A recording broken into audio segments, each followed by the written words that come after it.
주말 밤에 누워서 핸드폰을 내려놓는 순간이 제일 무섭지 않으세요? 이번 달도 카드값이 빠져나가고 통장에 남은 숫자는 얇아지고, 그런데 세상은 아무 일도 없었다는 듯이 내일도 출근하라고 말합니다. 그때 머릿속에 딱 하나가 박힙니다. 이렇게 살면 10년 뒤에도 똑같겠다. 그런데 이상하게도 매달 50만원을 QLD나 TQQQ 같은 걸로 자동으로 사두는 사람들은 시간이 지나면 말투가 달라집니다. 급등주를 맞춘 사람이 아니라 삶의 리듬이 바뀐 사람처럼 보입니다. 왜냐면 그들은 운을 기다리는 게 아니라 시스템을 깔아버렸기 때문입니다. 오늘은 그 시스템을 아주 현실적으로 그리고 최대한 구체적으로 풀어드리겠습니다. 단 한 가지는 먼저 말씀드립니다. 이 내용은 투자 권유가 아니라 레버리지 상품을 장기 운용할 때 사람들이 실제로 겪는 문제와 그 문제를 줄이기 위해 어떤 구조를 쓰는지에 대한 설명입니다. 따라 하실 필요도 없고 본인 상황에 맞게 걸러 들으셔야 합니다. 처음부터 바로 본론으로 들어가겠습니다. 매달 50만원으로 10억이라는 말이 사람을 흥분시키는 이유는 숫자 때문이 아니라 구원이 걸려있기 때문입니다. 내 노동으로는 답이 안 나오는 것 같을 때 누군가는 길을 뚫어놨다고 들리니까요. 그래서 다들 묻습니다. 진짜 되나요? 여기서 현실적인 답은 이겁니다. 그 숫자는 가능과 불가능의 문제가 아니라 어떤 전제를 깔았느냐의 문제입니다. 수익률이 어느 정도 나와야 하는지, 중간에 얼마나 크게 흔들려도 계속할 수 있는지, 추가로 넣을 돈이 끊기면 어떻게 되는지, 심장이 쪼그라드는 하락장에서 손이 멈추는 순간이 오면 무엇이 무너지는지, 이런 전제들이 한 덩어리로 붙어 있습니다. QLD와 TQQQ는 성격이 다릅니다. QLD는 나스닥 100을 2배로 따라가고 TQQQ는 3배로 따라갑니다. 이 한 줄이 전부처럼 보이지만 장기에서는 전혀 다른 생물입니다. 오를 때는 TQQQ가 훨씬 달콤하고 횡보와 출렁임이 길어질수록 TQQQ는 생각보다 피가 많이 빠집니다. 그래서 진짜 핵심은 무엇을 사느냐가 아니라 어떤 방식으로 흔들림을 통제하느냐입니다. 많은 분들이 자동 매수를 하다가 중간에 무너지는 장면은 대체로 비슷합니다. 첫째, 시작할 때는 매달 50만원이 별거 아닌데 어느 순간 평가금이 커지면서 하루 변동이 월급처럼 보이기 시작합니다. 둘째, 하락장이 오면 처음에는 싸게 살 기회라고 생각하다가 계속 빠지면 내가 바보 같아 보이기 시작합니다. 셋째, 반등이 오면 이제 살았다고 안도하는데 조금만 더 오르면 다시 욕심이 켜지고 결국 고점에 가까워질수록 더 사고 싶어집니다. 넷째, 그러다 다시 꺾이면 그때는 못 버팁니다. 돈이 아니라 감정이 먼저 탈진합니다. 그래서 오래가는 사람들은 방향을 바꿉니다. 싸게 사서 비싸게 판다는 말을 버리고 내 포트폴리오가 특정 궤도 안에서 움직이게 만든다는 생각으로 갑니다. 여기서 등장하는 게 가치 기준을 정해놓고 그 기준에서 벗어나면 되돌리는 방식입니다. 이걸 아주 쉽게 비유하면 이렇습니다. 여러분 집에 온도 조절기가 있으면 춥다고 느껴질 때마다 난로를 새로 사지 않습니다. 설정 온도를 정해놓고 내려가면 켜지고 올라가면 꺼집니다. 투자에서도 비슷한 발상을 적용하는 겁니다. 내가 원하는 가치의 궤도를 하나 정해두고 실제 평가금이 그 궤도보다 너무 위로 튀면 일부를 줄이고 너무 아래로 꺼지면 일부를 늘립니다. 이때 중요한 포인트가 하나 있습니다. 그 일부를 늘릴 때 쓸 탄약이 있어야 합니다. 그래서 현금이 구조 안으로 들어옵니다. 많은 분들이 여기서 바로 실수합니다. 매달 들어오는 50만원을 들어오자마자 전부 매수해버립니다. 그러면 하락장에 들어가면 할 수 있는 게 없습니다. 그래서 어떤 방식이든 현금이 남아있어야 합니다. 현금은 수익을 못 내는 쓰레기라고 느껴지실 수 있는데 레버리지 운용에서는 현금이 심장입니다. 현금이 있어야 저점에서 손이 움직이고, 현금이 있어야 반등에서 일부를 덜어낼 수 있고, 현금이 있어야 다음 하락을 기다릴 수 있습니다. 그러면 구체적으로 어떻게 하느냐? 여기서부터가 진짜입니다. 매달 50만원을 넣는다고 가정하겠습니다. 처음 6개월은 단순하게 가셔도 됩니다. QLD로만 가도 되고 QQQ로만 가도 됩니다.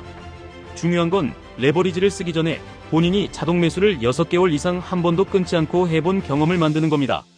사람은 결심으로 버티지 않습니다. 습관으로 버팁니다. 6개월을 넘겼다면 이제 선택지가 생깁니다. QLD 중심으로 갈지 TQQQ 비중을 섞을지. 여기서 절대적으로 정답은 없지만 현실적인 장벽은 명확합니다.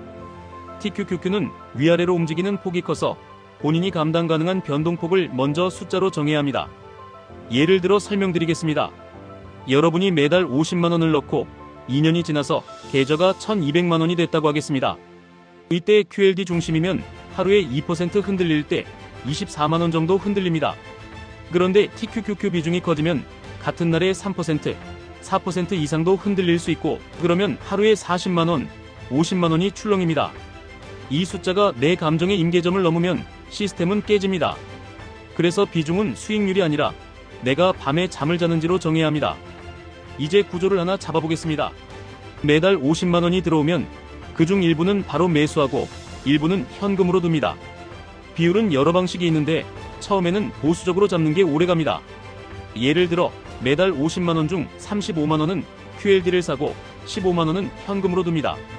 이걸 1년만 해도 현금이 180만원이 쌓입니다. 이 현금이 하락장에서 여러분을 살립니다. 그 다음으로 평가금의 기준선을 만듭니다. 기준선이란 내 계좌가 시간이 지나면서 어느 정도 속도로 커지기를 기대하는 가상의 선입니다.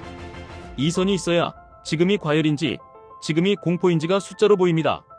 기준선이 없으면 늘 감정으로 판단합니다. 기준선은 아주 거창할 필요가 없습니다. 예를 들어 내가 2주마다 한 번씩만 점검하겠다고 정합니다. 그리고 그때마다 내 계좌의 총합, 주식평가금, 현금 이 세 가지를 적습니다. 그 다음에 내가 정한 기준선 대비 얼마나 위인지 아래인지 봅니다. 여기서 밴드를 하나 둡니다. 기준선보다 위로 15%, 아래로 15% 같은 식입니다. 기준선 안에 있으면 아무것도 안 합니다. 기준선 위로 튀면 일부 매도해서 현금을 늘립니다. 기준선 아래로 꺼지면 현금을 써서 매수합니다. 여기서 중요한 건 매수와 매도 자체가 목표가 아니라 밴드 안으로 되돌리는 게 목표라는 점입니다. 그래야 마음이 덜 흔들립니다. 가격 맞추기를 포기하고 궤도 유지로 전환하는 겁니다. 많은 분들이 묻습니다. 그 기준선의 기울기는 어떻게 정하나요? 여기서 너무 멋있게 하려다가 실패합니다. 기준선은 예언이 아닙니다. 통제장치입니다. 예측하려고 만들면 늘 틀리고 통제하려고 만들면 쓸모가 생깁니다. 그래서 현실적인 기준은 이렇습니다. 내가 가진 현금이 많아지면 기준선 기울기를 조금 더 올려서 매수를 유도할 수 있습니다. 반대로 현금이 바닥나면 기준선 기울기를 낮춰서 작은 반등에도 매도가 나오게 만들 수 있습니다. 이게 왜 중요하냐면 레버리지에서는 살아남는 게 먼저이기 때문입니다. 돈이 없으면 매수를 못하고 매수를 못하면 평균단가 관리가 안되고 평균단가 관리가 안되면 회복 구간에서 탈출이 늦어집니다. 여기서 QLD와 TQQQ를 연결하는 핵심이 나옵니다. 여러분이 같은 구조를 쓰더라도 QLD는 밴드 밖으로 나가는 빈도가 상대적으로 적습니다. 즉 거래가 덜 발생하고 감정이 덜 흔들립니다. 반대로 TQQQ는 밴드 밖으로 나가는 빈도가 많습니다. 거래 기회가 많아지는 대신 실수 기회도 많아집니다. 그래서 초보일수록 QLD로 구조를 먼저 완성하고 익숙해진 뒤에 TQQQ를 섞는 게 현실적으로 성공 확률이 높습니다. 이제 정말 사람들이 가장 궁금해하는 구간으로 가겠습니다.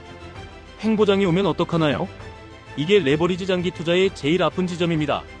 오르락 내리락이 반복되면 수익이 침식됩니다. 그런데 여기서 밴드 방식과 현금 방식은 큰 차이를 만듭니다. 그냥 적립만 하면 오를 때도 사고 내릴 때도 사고 결국 평균은 맞추지만 현금이 없어서 진짜 싸게 왔을 때 크게 못 삽니다. 반면 현금이 쌓여 있으면 밴드 아래로 내려왔을 때 집중 매수가 가능해집니다. 그리고 위로 튀었을 때 일부를 덜어내면서 다음 하락을 위한 탄약을 다시 채웁니다. 횡보장은 지옥처럼 보이지만 구조가 있는 사람에게는 훈련장입니다. 그 다음 질문이 나옵니다. 폭락장이 오면 끝나는 거 아닌가요? 여기서 솔직하게 말씀드리겠습니다. 폭락장은 끝날 수 있습니다. 특히 TQQQ 같은 3배 레버리지는 큰 하락장에서 엄청난 낙폭이 나올 수 있습니다. 그래서 폭락장 대비는 상품이 아니라 구조로 합니다.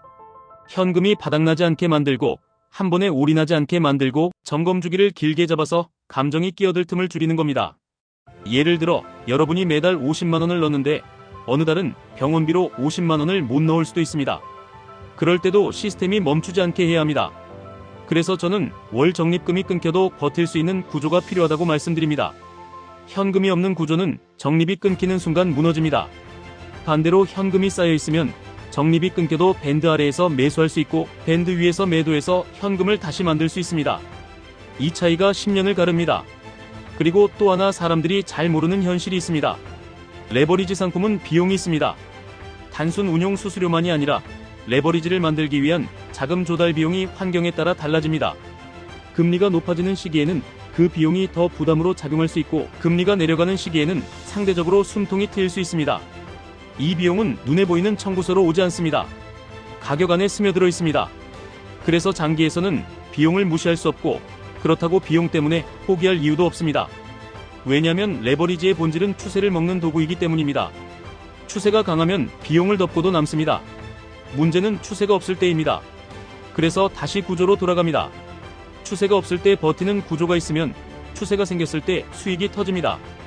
이제 현실적인 시나리오를 3개로 나눠서 말씀드리겠습니다. 첫 번째, 강한 상승장입니다. 이때 대부분의 사람은 멘탈이 무너집니다. 하락장이 아니라 상승장에서 무너집니다. 왜냐면 더 사고 싶어지기 때문입니다. 밴드 방식은 여기서 여러분을 말립니다.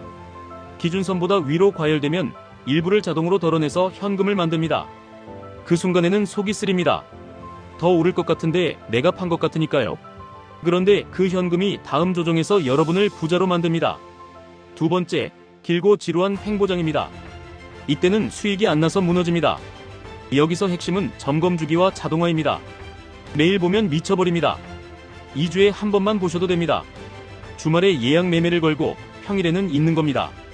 여러분의 인생을 살면서 시장은 시스템이 처리하게 만드는 겁니다. 이때 QLD는 특히 강합니다. 변동이 덜해서 침식이 덜하고 밴드 유지가 수월합니다. TQQQ는 거래가 더 많이 발생할 수 있어서 규칙이 없으면 손이 먼저 나갑니다. 세 번째, 급락후 급반등입니다. 이게 레버리지에게는 가장 큰 선물일 수 있습니다. 왜냐면 하락에서 많이 사놓고 반등에서 일부를 덜어내면 계좌의 형태가 달라지기 때문입니다. 다만 이 시나리오는 조건이 있습니다. 하락에서 매수할 현금이 있어야 합니다. 그래서 다시 현금이 심장입니다. 여기까지 들으시고 이런 생각이 드실 겁니다. 그래도 저는 그냥 단순 적립이 더 편한데요. 그럴 수도 있습니다. 사실 장기 투자의 1순위는 복잡함이 아니라 지속성입니다. 만약 내가 밴드니 기준선이니 이런 걸 하다가 더 자주 들여다보게 되고 더 자주 흔들리게 된다면 차라리 단순 적립이 더 낫습니다.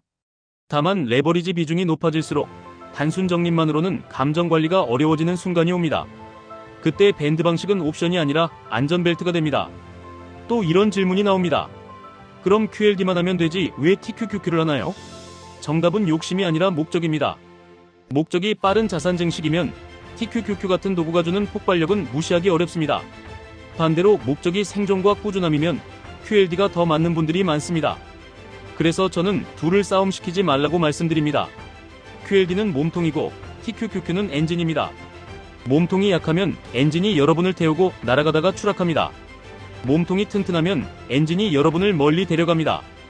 그럼 매달 50만원으로 현실적인 그림을 한 번 더 그려드리겠습니다. 처음 1년은 QLD 중심, 현금도 같이 싸는 구조로 갑니다.